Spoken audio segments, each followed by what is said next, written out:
Bismillahirrahmanirrahim. Assalamualaikum warahmatullahi wabarakatuh. Saya perwakilan dari kelompok 6 yang beranggotakan Paradila Novia Damayanti, saya sendiri, Cynthia dan Adi Saputra akan membahas tentang konsep dasar penilaian hasil belajar part 2.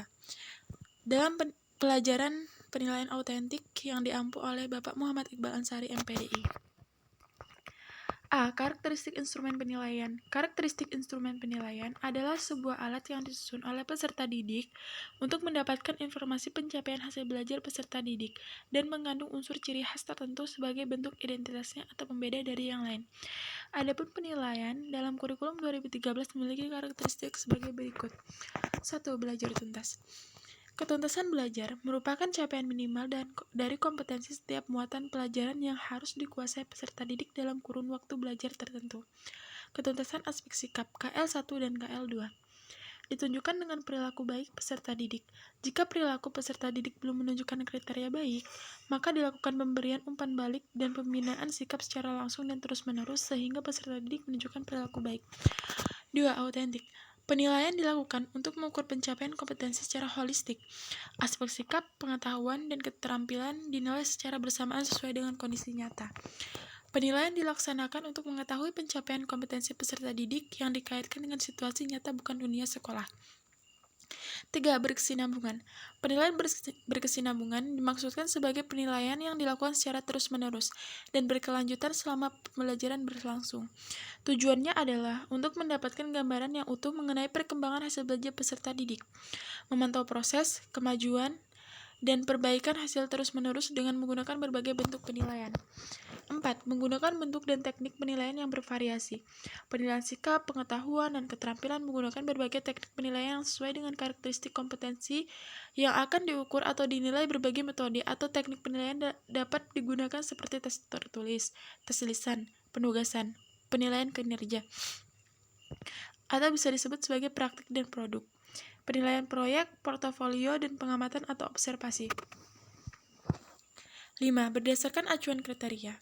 Penilaian sikap, pengetahuan, dan keterampilan menggunakan acuan kriteria kemampuan peserta didik tidak dibandingkan terhadap ketuntasan yang ditetapkan. Kriteria ketuntasan ditetapkan oleh satuan pendidikan dengan mempertimbangkan karakteristik peserta didik, karakteristik mata pelajaran, dan kondisi satuan pendidikan. B. Menentukan KKM atau kriteria ketuntasan minimal. Kriteria ketuntasan minimal atau KKM adalah kriteria ketuntasan belajar yang ditentukan oleh satuan pendidikan yang mengacu pada standar kompetensi kelulusan. Dengan mempertimbangkan karakteristik peserta didik, karakteristik mata pelajaran, dan kondisi satuan pendidikan, KKM dirumuskan setidaknya dengan memperlihatkan 3 aspek, yakni yang pertama karakteristik peserta didik atau INCAT, 2 karakteristik mata pelajaran atau kompleksitas materi atau kompetensi, dan yang ketiga kondisi satuan pendidikan atau daya dukung pada proses pencapaian kompetensi. Secara teknis, prosedur penentuan KKM mata pelajaran pada satuan pendidikan dapat dilakukan antara lain sebagai berikut. A. Menghitung jumlah KD setiap mata pelajaran pada masing-masing tingkat kelas dalam satu tahun pelajaran. B. Menentukan nilai aspek karakteristik peserta didik atau INCAT, karakteristik mata pelajaran atau kompleksitas materi atau kompetensi, dan kondisi satuan pendidikan atau daya dukung. C. Langkah-langkah pelaksanaan penilaian. 1. Penetapan indikator pencapaian kompetensi. Indikator merupakan ukuran, karakteristik, ciri-ciri pembuatan atau proses yang berkontribusi atau menunjukkan ketercapaian suatu kompetensi dasar. Indikator pencapaian kompetensi dirumuskan dengan menggunakan kata kerja operasional yang dapat diukur, seperti mengidentifikasi, menghitung, membedakan, menyimpulkan, menceritakan kembali, mempraktekkan, mendemonstrasikan, dan mendeskripsikan. Macam-macam teknik penilaian hasil belajar. 1. Teknik tes.